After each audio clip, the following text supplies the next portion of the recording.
Good morning, everybody. Did you manage to get outside on the weekend and take advantage of the sunshine and get some vitamin D? As we move into this winter, it's more important now than ever, and it's good for our bones and our immune system. For those of you new to this page, I'm Anne Sinclair and I'm the Digestive Detective. So today I'll be continuing talking about fermented foods. Last week I spoke how every culture in the world eats some fermented foods and how the mechanisms of these food ferments work. If you haven't watched that video, pop back into the video section and check that out. So today I'll be talking specifically about the benefits of fermented foods. As we head into winter in Australia and with that looming threat of the virus, fermented foods can be a terrific addition to our plates. So I think that that's a good place to start. And you'll see why in just a minute when I talk about what the benefits are. So a lot of people think fermented foods increase our good gut bacteria. So this is not entirely true. Fermented foods change the environment in our gut, making it easier for us to digest and do all sorts of other activities that you wouldn't expect. So let's get started. So fermented foods can increase the vitamin content of the foods that we eat. For example, after 7 days of fermenting sauerkraut, it increases the vitamin C content by 600%. So that's pretty huge. And as you can't buy vitamin C anywhere in the city right now, this is an incredibly easy option. So I have included a 7-day recipe fermented foods guide, which I popped the link into the live for you Facebook people, and for the Instagram people, if you click into the bio and you'll find it there. So fermenting also helps decrease the level of pesticides on the food so that our bodies are better able to deal with them, which I think is really great considering we're exposed to so many pesticides in our food chain.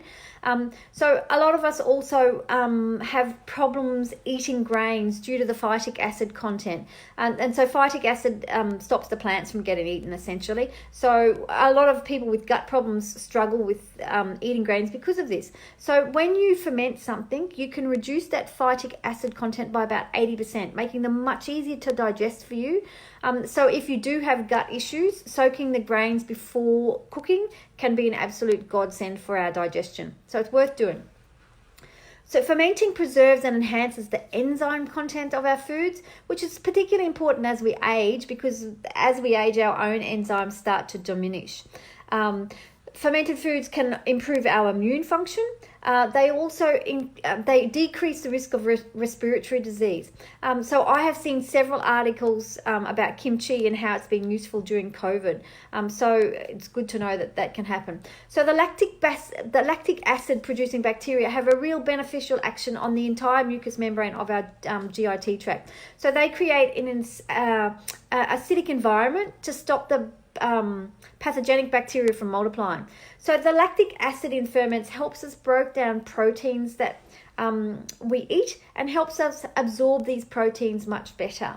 So if you're one of those people that can never get your iron up and you've had this investigated by a doctor, try eating some fermented foods a little bit every day. So ferments increase our own hydrochloric acid content, or our own hydrochloric acid function, and iron needs hydrochloric to be absorbed. I have seen some people just doing this alone has improved their iron.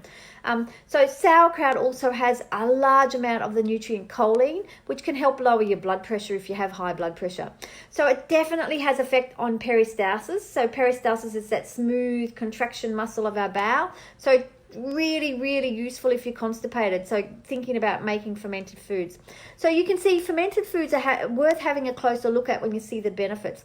Next week I will talk to you about specific foods like milk kefir, beet kvass and kimchi, and talking about some of those benefits of eating those ferments specifically that have had research done about them. So if you're buying ferments, look for ones that are in the fridge, not on the shelf, because if they're on the shelf, that means they're pasteurized and all the good bacteria is dead. And so they're of no benefit of you at all. They still taste good, but they're just not as good as the live ones. So they're super easy to make at home. And if you're at home and have a bit of extra time, I would encourage you to have a go at making them. They are super simple once you get started. So if you haven't already downloaded your 7 easy to make at home recipe guide, click the link in this post and it will take you straight there if you're on Facebook. For everybody on Instagram, the link will be in my bio if you click that. So I look forward to you joining me tomorrow for for Transformation Tuesday. Bye for now. Have a great day, everybody. Bye.